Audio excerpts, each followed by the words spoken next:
जोहार साथियों, स्वागत है आप लोग का जीके जीएस ग्रुप डिस्कशन में। आज हम लोग का हिस्ट्री का झारखंड हिस्ट्री का तीसरा क्लास है। चलिए स्टार्ट करते हैं। तो आज हम लोग पढ़ेंगे मौर्योत्तर काल। क्या पढ़ेंगे? मौर्योत्तर काल। तो मौर्योत्तर काल जो चला था 184 ईसा पूर्व से 319 ईस्वी तक। कब तक चला था? 184 ईसा पूर्व से 319 ईस्वी तक। ठीक है, 319 ईस्वी तक। अब देखते हैं, सबसे पहले हम लोग देखते हैं कि विदेशी जो आक्रांतकारियों जो थे ना, वो मध्य एशिया से आते हुए उत्तर पश्चिम की ओर आया। कौन आया? विदेशी जो आक्रमणकारी था वो मध्य एशिया से भारत आया। तो किधर से आया?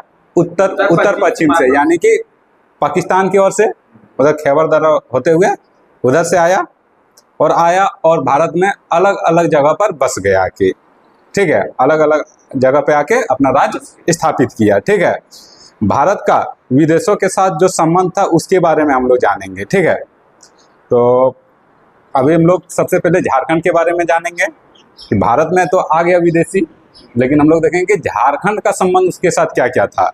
ठीक है, तो बहुत सारा साक्ष्य मिला है जिससे ये पता चलता है कि झारखंड में भी विदेशी का सत्ता था। झारखंड में भी विदेशी का सत्ता था। कैसे पता चलता है? तो यहाँ का साक्ष्य से। तो देखते हैं हम लोग वो साक्ष्य। सिंहभूम से हम लोग को रोमन सम्राटों की सिक्का मिला। रोमन साम्राज्य का सिक्का कहाँ से मिला हम लोग को? सिंहभूम से मिला। सिंहभूम से क्या मिला? रोमन साम्राज्य का सिक्का मिला। चायबासा से इंडो सिथियन सिक्का मिला। कौन सा सिक्का मिला?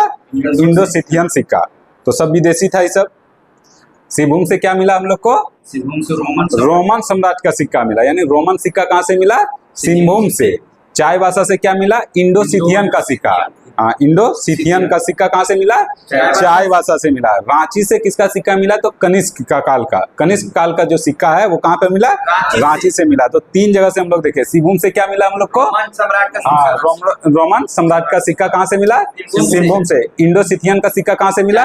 चायबासा से। और कनिष्क का सिक्का कहाँ से प्राप्त हुआ? रांची से। ठीक है, अब हम लोग गुप्त काल को पढ़ेंगे। ठीक है, कुषाण के पतन के बाद प्रयाग तथा पाटलिपुत्र में गुप्त का शासन चला।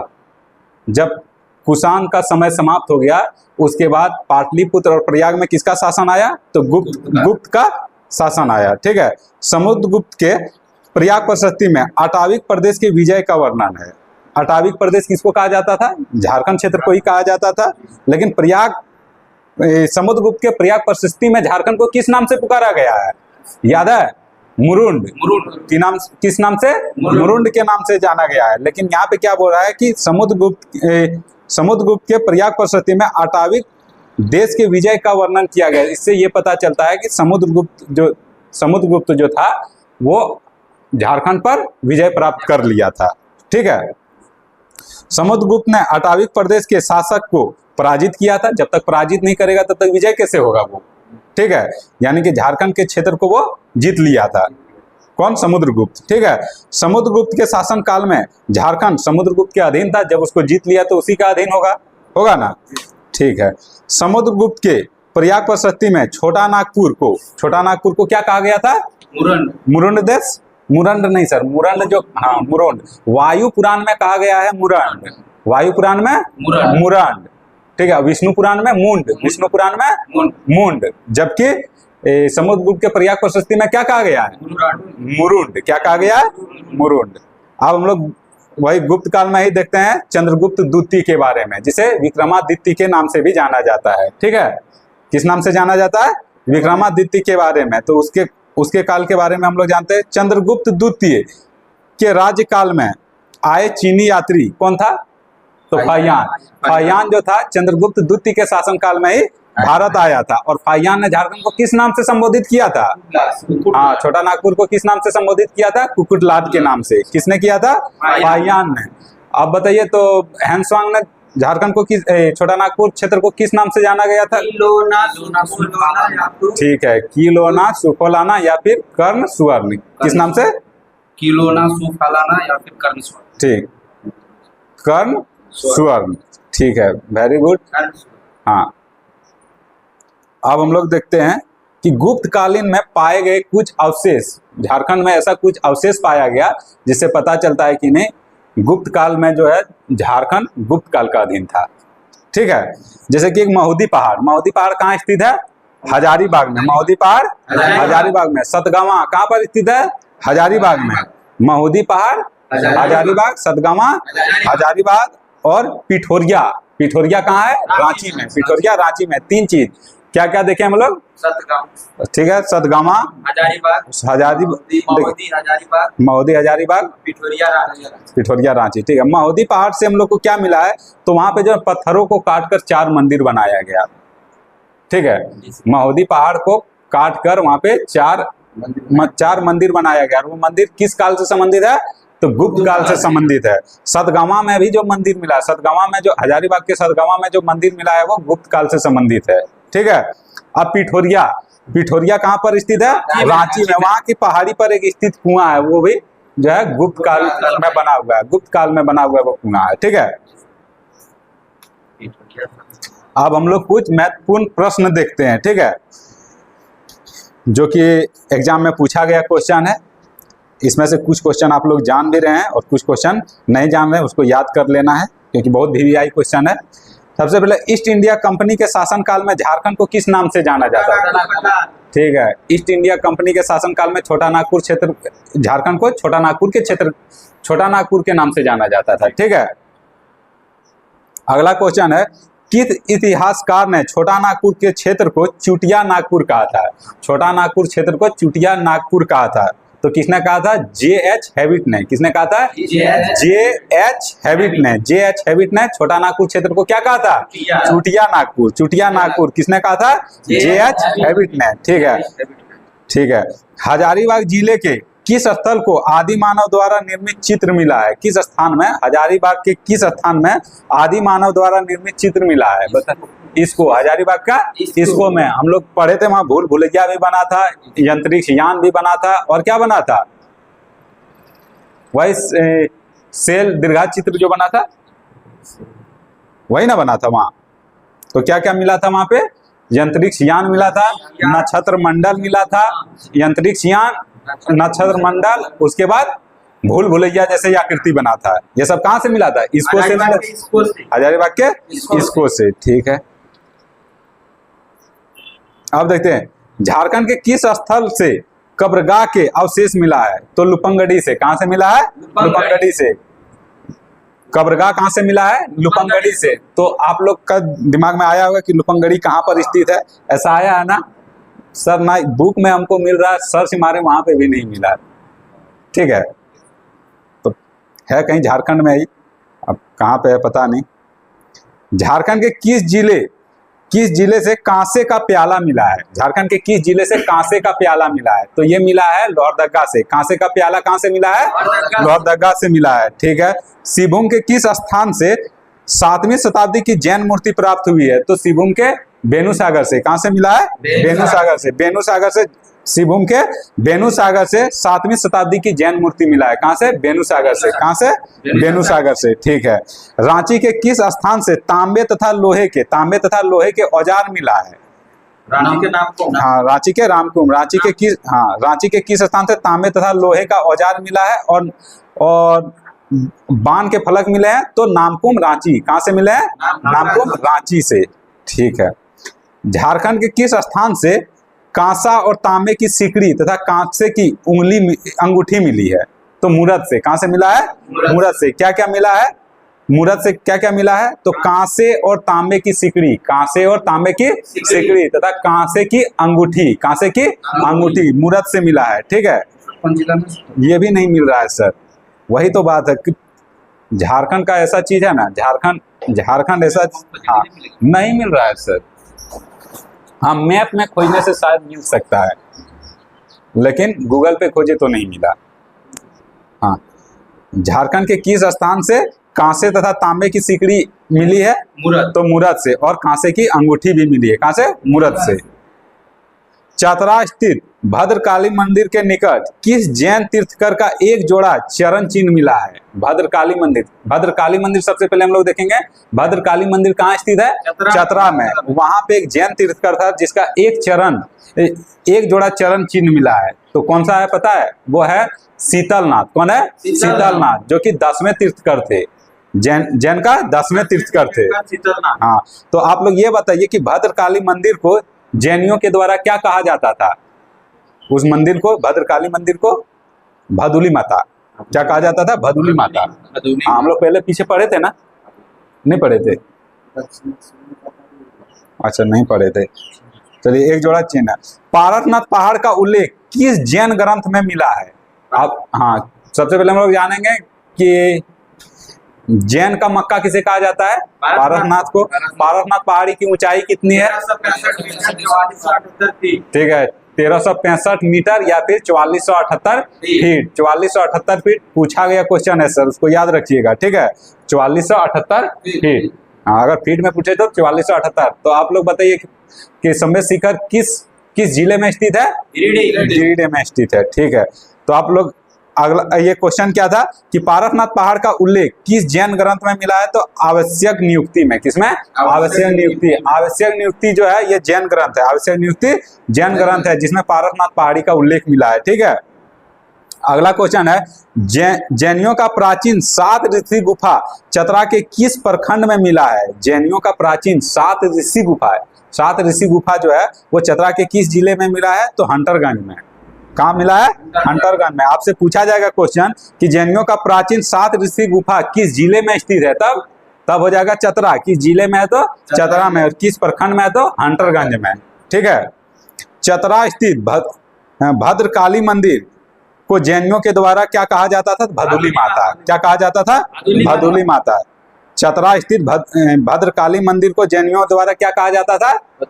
भदुली माता। ठीक है, इटखोरी का बौद्धकालीन नाम क्या था?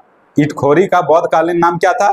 तो इटखोरी को, हाँ, जब बौद्धकालीन चल रहा था, यहाँ पे बौद्ध का काल चल रहा था, जिस समय बौद्ध आया था, गौतम बुद्ध आए थे यहाँ पे, उस समय इटखोरी को क्या कहा जाता था? इटखोई।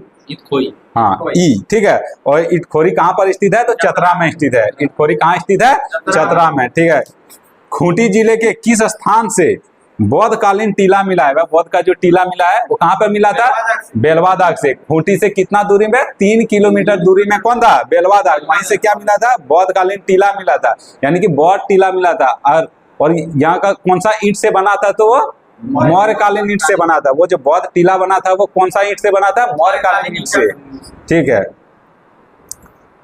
अगला क्वेश्चन है झारखंड के किस स्थान से गौतम बुद्ध के 4 आकृतियों वाली एक स्तूप मिला है? गौतम बुद्ध के 4 आकृतियों वाले एक स्तूप मिला है, तो वो मिला है हजारीबाग सीतागढ़ से। झारखंड के हजारीबाग सीतागढ़ से। हजारीबाग के सीतागढ़ से जो मिला है, क्या मिला है? गौतम बुद्ध का 4 आकृतियों वाली एक स्तूप मिला है।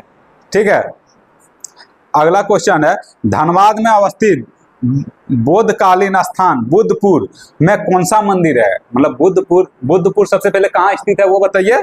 धनबाद में। बुद्धपुर कहाँ स्थित है? धनबाद में। तो वहां पे कौन सा मंदिर स्थित है? बुद्धेश्वर मंदिर। पहले पढ़े थे ना हम लोग बुद्धेश्वर मंदिर। तो आप लोग बताइए बुद्धेश्वर मंदिर किस नदी के किनारे? कसाई नदी के तट पर स्थित है। ठीक है, बौद्धकालीन वज्रयान संप्रदाय से संबंधित योगिनी मंदिर कहाँ स्थित है? तो ये गोड्डा में स्थित है। गोड्डा में स्थित है, ये पूछा गया क्वेश्चन है। ठीक है, और योगिनी मंदिर किस संप्रदाय से संबंधित है? तो वज्रयान संप्रदाय, बौद्धकालीन वज्रयान संप्रदाय से संबंधित है। पश्चिमी सिंहभूम के किस स्थान से बौद्धकालीन ब्राह्मणी लिपि के शिलालेख तथा अन्य वस्तु मिला है? तो बेनीसागर से। तो बेनीसागर से हम लोग को 2 चीज मिला है, जैन धर्म से भी संबंधित है और बौद्ध धर्म से भी संबंधित है। इसको याद रखिएगा। हाँ, बेनीसागर बौद्ध धर्म और जैन धर्म दोनों से संबंधित है। ठीक है,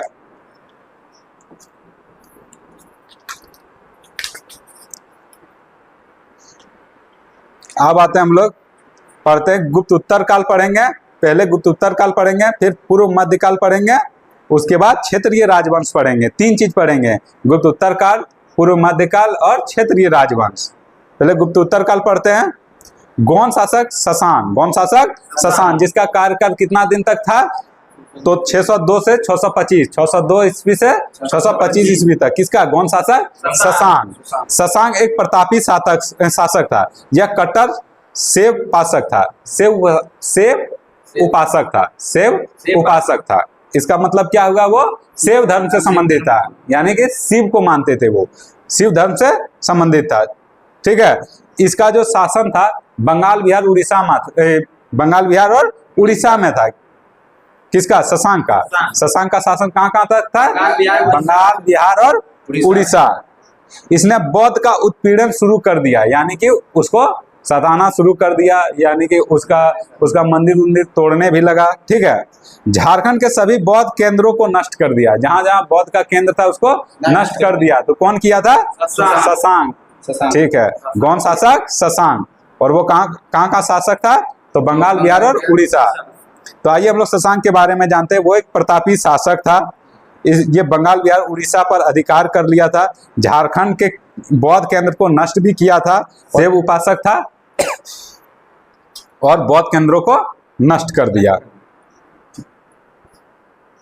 अब आते हैं हम लोग पुष्यभूति वंश या फिर वर्धन वंश।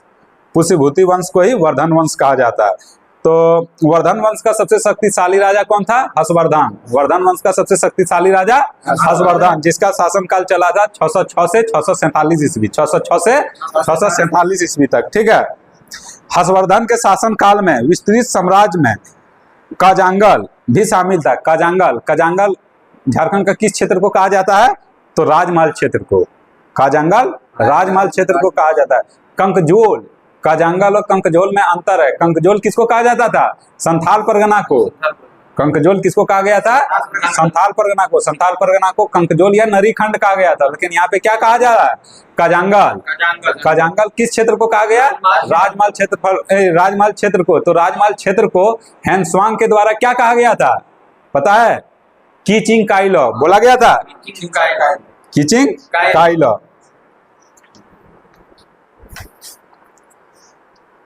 हर्षवर्धन की मृत्यु जो हुआ था कब हुआ था? 647 ईस्वी में हो गया था। हर्षवर्धन की मृत्यु 647 में हो गया था। तो अब हम लोग 647 ईस्वी से 1206 ईस्वी के बीच को हम लोग पढ़ेंगे। 1206 ईस्वी में क्या हुआ था? दिल्ली सल्तनत की स्थापना हुआ था। तो हर्षवर्धन की तो मृत्यु हो चुकी है 647 में, और दिल्ली सल्तनत की स्थापना कब हुआ? तो 1206 ईस्वी में। तो इन दोनों के बीच के शासनकाल को हम लोग देखेंगे। तो 8वीं सदी ईस्वी के मध्य में भारत के 3 कोनों में 3 शक्तिशाली साम्राज्य का उदय हुआ। भारत में 3 शक्तिशाली साम्राज्य का उदय हुआ। तो किधर? एक पूर्व में हुआ, एक उत्तर पश्चिम में हुआ और एक दक्षिण में हुआ। तो पूरब में कौन हुआ? तो पाल शासक। पूरब में पाल शासक। उत्तर पश्चिम में कौन हुआ? उत्तर पश्चिम में प्रतिहार शासक। और दक्षिण में राष्ट्रकूट। दक्षिण में राष्ट्रकूट। तो 3 शक्तिशाली राजा आया। कौन कौन? 3 शक्तिशाली साम्राज्य आया। कौन कौन? तो पूर्व में पाल, बंगाल तरफ हो गया। उसके बाद उत्तर पश्चिम में जैसे हरियाणा, पंजाब, ये सब जो क्षेत्र आ जाता है उधर कौन आया? प्रतिहार। और दक्षिण में राष्ट्रकूट। ठीक है। और ये तीनों साम्राज्य जो था ना शक्तिशाली था, अपने में पूरा लड़ता था। क्यों लड़ता था? तो साम्राज्य विस्तार करने के लिए, अपना साम्राज्य विस्तार करने के लिए अपने में खूब लड़ता था। ठीक है। अब बंगाल के पाल शासकों ने बौद्ध धर्म के वज्रयान शाखा को संरक्षण प्रदान किया। वहां पे गौंड शासक शशांक ने क्या किया था? उत्पीड़न किया था, तोड़ा फोड़ा था। जबकि पाल शासक, वही बंगाल का शासक, जब पाल शासक आया तो ये क्या किया? वज्रयान को संरक्षण दिया। तो यानी कि इसके समय में क्या हुआ? बौद्ध फला फूला, बौद्ध धर्म फला फूला। ठीक है। इसका काल का महत्वपूर्ण स्थापत्य को हम लोग देखते हैं। महामाया मंदिर को हापामुनि मंदिर भी कहा जाता है। महामाया मंदिर को क्या कहा जाता है? हापामुनि मंदिर। हापामुनि मंदिर इसलिए कहा जाता है क्योंकि महामाया मंदिर जो है हापामुनि गांव में स्थित है, इसलिए इसको हापामुनि मंदिर भी कहा जाता है। तो महामाया मंदिर कहाँ स्थित है बता सकते हैं? गुमला में। कहाँ है? गुमला में स्थित है। उसका निर्माण कौन किया था? हापामुनि मंदिर का निर्माण, यानी कि महामाया मंदिर का निर्माण किसने किया था? गंजघट राय ने। कौन किया था? गंजघट राय ने। कब किया था? 908 ईस्वी को। कब किया था? 908 ईस्वी को किया था। और वहां का प्रथम पुरोहित जो था कौन था? हरिनाथ। कौन था? हरिनाथ, जो कि एक मराठा ब्राह्मण था। आपसे पूछा जाएगा कि महामाया मंदिर कहाँ पर स्थित है, तो कहाँ बोलेंगे? हापामुनि गांव। हापामुनि गांव कहाँ स्थित है? चतरा में, गुमला में। सॉरी, कहाँ है? गुमला में। तो महामाया मंदिर कहाँ पर स्थित है? गुमला में। पूछा जाएगा कि महामाया मंदिर का निर्माण किसने किया था? गंजघट राय ने। तो हापामुनि मंदिर का निर्माण कब किया गया था? 908 ईस्वी को। ठीक है। अब पूछा जाएगा कि महामाया मंदिर का प्रथम पुरोहित कौन था? तो हरिनाथ। कौन था? हरिनाथ, जो कि एक मराठा ब्राह्मण था। ठीक है, महामाया मंदिर जान गए। अब टांगीनाथ मंदिर, टांगीनाथ मंदिर कहाँ पर है? तो गुमला में है। टांगीनाथ मंदिर कहाँ पर स्थित है? गुमला में है। गुमला के चैनपुर में। कहाँ है? गुमला के चैनपुर में। उसके बाद देखिए छिन्नमस्तिका मंदिर। कौन मंदिर? छिन्नमस्तिका मंदिर। छिन्नमस्तिका मंदिर कहाँ पर स्थित है? रजरप्पा। रजरप्पा किस जिले में स्थित है? रामगढ़ में। रामगढ़ में स्थित है रजरप्पा। ठीक है, और इन सभी, और ये जो छिन्नमस्तिका मंदिर है ये बंगाल के पाल शासक के द्वारा निर्मित किया गया था। मतलब पाल शासक के कार्यकाल में निर्मित हुआ था। कौन? छिन्नमस्तिका मंदिर। ठीक है, अब हम लोग देखेंगे झारखंड के क्षेत्रीय राजवंश। क्या देखेंगे? झारखंड के क्षेत्रीय राजवंश। उसमें से क्या क्या देखेंगे? मुंडा राज देखेंगे। मुंडा राज क्या देखेंगे? मुंडा राज तो हम लोग पहले ही पढ़ लिए। तो बताइए मुंडा राज की स्थापना कब हुआ था? 600 ईसा पूर्व। हाँ, लगभग 600 ईसा पूर्व में मुंडा राज की स्थापना हुआ। तो मुंडा राज का प्रमुख नेता का नाम बता सकते हैं? क्या था? ऋषा मुंडा। हाँ, प्रमुख नेता कौन था? ऋषा मुंडा। तो ऋषा मुंडा ने किसको राजा बनाया था? सुतिया पान को। मुंडा राज का राजा किसको बनाया? सुतिया पान को। सुतिया पान जैसे राजा बना तो उस राज्य का नाम क्या रख दिया? सुतिया नागखंड। क्या रख दिया गया? सुतिया नागखंड। और सुतिया नागखंड के अंतर्गत कितने गढ़ आया? 7, और परगना 21 परगना और 7 गढ़। अब बताइए कि मुंडा राज का अंतिम राजा कौन था? मदरा मुंडा। Very good. कौन था? मदरा मुंडा। तो मुंडा राज खत्म हो गया।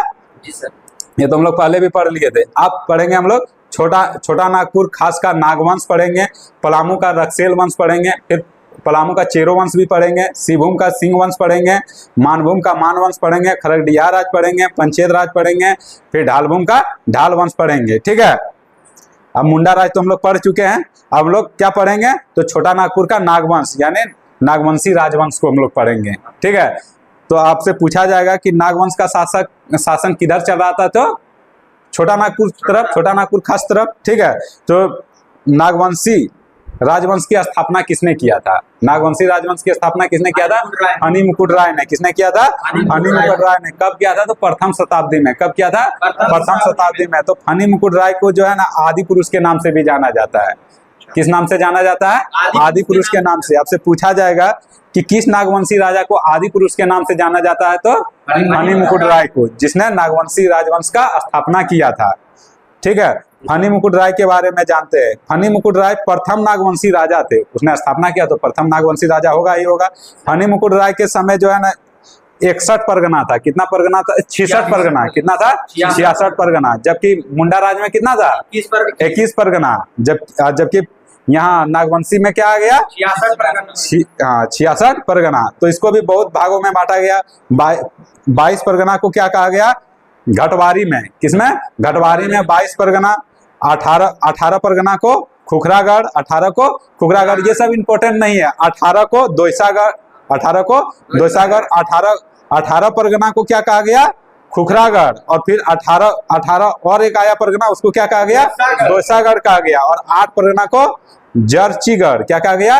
जर्चीगढ़। ये इतना इंपॉर्टेंट नहीं है। आप लोग से ये पूछा जाएगा कि फनी मुकुट राय ने जब नागवंशी राज का स्थापना किया उस समय कितना परगना था? तो कितना था? 66 परगना था। ठीक है, फनी मुकुट राय ने अपनी राजधानी सुतियाम्बे को बनाया। किसको बनाया? सुतियाम्बे को अपनी राजधानी बनाया। ठीक है, फनी मुकुट राय को नागवंश का आदि पुरुष कहा जाता था। ये तो हम लोग पहले भी देख लिए। फनी मुकुट राय को नागवंश का आदि पुरुष के नाम से भी जाना जाता था, आदि पुरुष माना जाता था। फनी मुकुट राय का पापा का नाम क्या था? यानी कि बाप का नाम क्या था? पिताजी का नाम क्या था? पुंडरीक नाग। क्या था? पुंडरीक नाग। और उसकी जो माता थी उसका नाम क्या था? पार्वती। क्या थी? पार्वती। तो आपसे पूछा जाएगा कि फनी मुकुट राय का पिता का नाम क्या था? तो क्या है? हाँ, पुंडरीक नाग। और माता का नाम पार्वती। फनी मुकुट राय की माता का नाम पार्वती, पिता का नाम पुंडरीक नाग। ठीक है, फनी मुकुट राय का जो विवाह हुआ ना वो पंचेत के गोवंशीय राजपूत घराने में हुआ। कहाँ हुआ उसका? पंचेत के गोवंशीय राजघराने में हुआ। ठीक है, फनी मुकुट राय के दीवान कौन थे? फनी मुकुट राय का दीवान कौन था? पांडे भावराय श्रीवास्तव। कौन थे? पांडे भावराय श्रीवास्तव। ठीक है, क्वेश्चन पूछा गया है, फनी मुकुट राय का दीवान कौन था? पांडे भावराय श्रीवास्तव। ठीक है, भावराय श्रीवास्तव। इन्होंने अपनी राजधानी कहाँ बनाया था? सुतियाम्बे। फनी मुकुट राय ने अपनी राजधानी कहाँ बनाया था? सुतियाम्बे में। और वहां पे एक सूर्य मंदिर का निर्माण कराया। सुतियाम्बे में एक सूर्य मंदिर का निर्माण करवाया था। किसने? तो फनी मुकुट राय ने। इन्होंने अपने राज्य में गैर आदिवासियों को बसाया। अपने राज्य में यानी नागवंशी जो शासक जिस क्षेत्र में चल रहा था वहां पे गैर आदिवासियों को बसाया। तो हम लोग थोड़ा सा स्पीड में देखते हैं, हाँ रिवीजन को देखते हैं। प्रथम नागवंशी शासक कौन था? फनी मुकुट राय। नागवंशी राज का संस्थापक फनी मुकुट राय था। प्रथम नागवंशी राजा कौन था? फनी मुकुट राय। इसमें कितना परगना था? 66 परगना। कितना परगना था? 66 परगना। इसने अपनी राजधानी कहाँ बनाया था? सुतियाम्बे। फनी मुकुट राय ने अपनी राजधानी कहाँ बनाया था? सुतियाम्बे को बनाया। सुतियाम्बे में एक मंदिर का निर्माण कराया। कौन सा मंदिर का? सूर्य मंदिर का निर्माण करवाया। किसने? तो फनी मुकुट राय ने। ठीक है, नागवंश का आदि पुरुष किसे कहा जाता है? फनी मुकुट राय को कहा जाता है। इसने अपना विवाह किससे किया? कहाँ के घराने में किया? तो पंचेत के गोवंशीय राजपूत से किया था। विवाह किससे किया? पंचेत के गोवंशीय राजपूत घराने में किया था। ठीक है, नागवंश का स्थापना किस शताब्दी में हुआ था? तो प्रथम शताब्दी में। कब हुआ था? प्रथम शताब्दी में। और इसने अपने राज्य में किसको बसाया था? तो गैर आदिवासी को बसाया। फनी मुकुट राय ने अपने राज्य में गैर आदिवासियों को बसाया था। तो इसका दीवान कौन था? पांडे भावराय श्रीवास्तव। और सुतियाम्बे में एक सूर्य मंदिर का निर्माण कराया। ठीक है, तो चलिए आज का क्लास यहीं तक रखते हैं। अगला क्लास आप लोग का कल होगा। ठीक है दोस्तों, अगर क्लास अच्छा लगे तो लाइक कीजिएगा, कमेंट कीजिएगा और सब्सक्राइब कीजिए। अपने दोस्तों को भी बोलिए सब्सक्राइब करने के लिए। और अगर आप लोग को PDF चाहिए तो कमेंट कीजिएगा, PDF अपलोड कर दिया जाएगा। ठीक है दोस्तों, थैंक यू।